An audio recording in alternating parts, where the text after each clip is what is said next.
Hey everybody, it's Jamie Raskin, your ranking Democrat on the U.S. House Judiciary Committee. You know, the silver lining of this otherwise dark and gloomy Trump-Musk period is that we get to review for America and teach young people, perhaps for the first time, the basic elements of American constitutional law and our constitutional culture. And so everybody's going to get a refresher on the First Amendment, freedom of speech and free exercise of religion. People are going to learn about the right to counsel. People are going to learn about what due process means.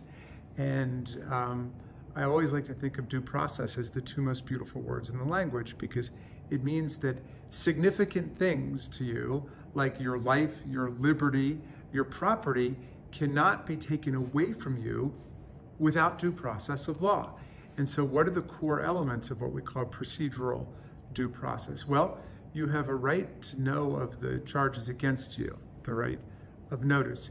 You have the right to hear those charges, and you have a right to respond to those charges in a public context and before an impartial fact finder. And you have to have the opportunity to make your case and to cross-examine witnesses on the other side. Now, why is this so important? It sounds simple and it sounds second nature, but without it, the tyrants and the dictators run amok. If you go to any historical episode of authoritarianism or fascism or Nazism, the first thing that they do is they destroy the rule of law. They obliterate due process. So people are just swept up in the middle of the night and taken, and they can be thrown in jail, or they could be thrown out of a helicopter, or put to death in some other way. And due process interposes the idea of the law between the people and the state to guarantee everybody's freedom. So there was a case that has gotten everybody focused on due process, and it involves a Marylander who was swept up in the airlift out of America to the dictator of El Salvador, a bunch of people who were described as Venezuelan gangbangers, Tren de Aragua members.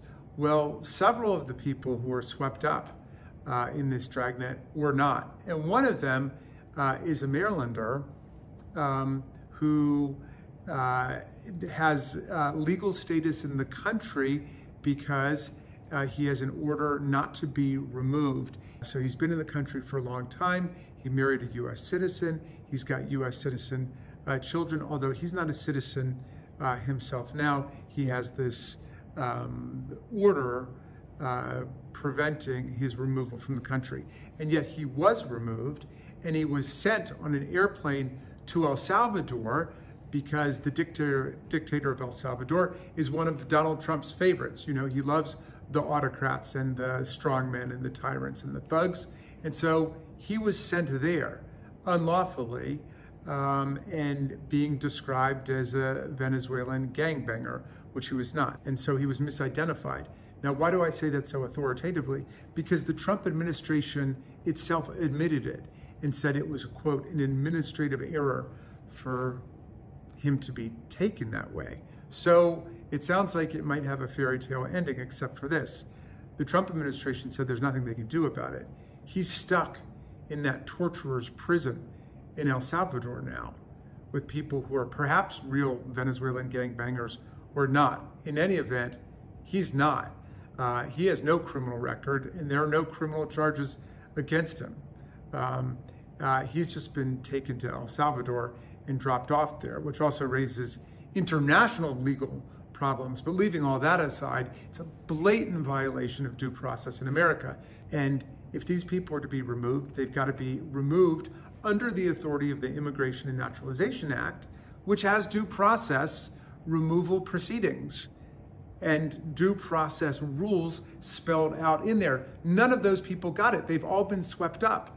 And so some of my friends across the aisle have been speaking definitively, authoritatively, as if these people, all of them are illegal immigrants. We know some of them are not undocumented immigrants. All of them are gangbangers. We already know some of them were not, and all of them should have been removed. It just makes no sense at all. That's why we have due process of law in America, and we've built due process into our immigration system, and we need to stick to it. So let's hang tough and stand strong for the Constitution, the whole Constitution, including the due process of laws, which protects all of us against arbitrary and unjust and tyrannical governmental action. Hang tough, everybody, and stay close.